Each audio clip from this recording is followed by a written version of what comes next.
नमस्कार, मी नितीन गायकवाड पत्रकार. आज मी आलेलो आहे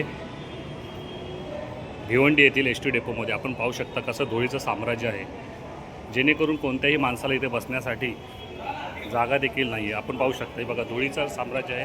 कंट्रोलर आतमध्ये मस्त बसलेले आहेत. आपण पाहू शकता सीट्स कशा घाण आहेत. बघा पूर्ण डेपोमध्ये घाणीचं साम्राज्य पसरलेलं आहे. आपण पाहू शकता बसण्यासाठी सीटवर पूर्ण धूळ दिसते. आपण पाहू शकता, बघा अशा प्रकारचे धूळ हे सगळ्या ह्याच्यावर आहे. हे बघा, हा आहे भिवंडीमधील एस टी डेपो. आपण पाहू शकता आलेले प्रवासी कुठे बसणार. प्रवाशांना बसण्यासाठी देखील जागा नाही आहे. सगळीकडे धुळीचं साम्राज्य आपण पाहू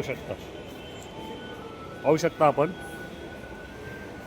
माननीय परिवहन मंत्री प्रताप सरनाईक साहेब याच्याकडे लक्ष देतील का. हा डेपो भिवंडीमधील आहे.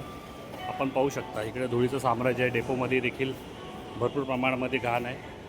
आपण पाहू शकता टॉयलेट देखील अस्वच्छता आहेत. हे बघा, आपण पाहू शकता अशा प्रकारे डेपोमध्ये घाण आहे. आपण पाहू शकता हे आहे भिवंडीमधील एस टी डेपो. तुम्ही पाहू शकता कशा प्रकारे घाण आहे. ते कोणत्याही प्रकारचं घाण आहे.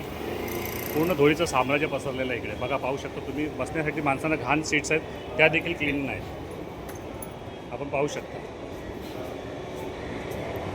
सरनाईक साहेब आपण याकडे दुर्लक्ष करून संबंधित अधिकारी कारवाई करावी व हा डेपो स्वच्छ राहावा.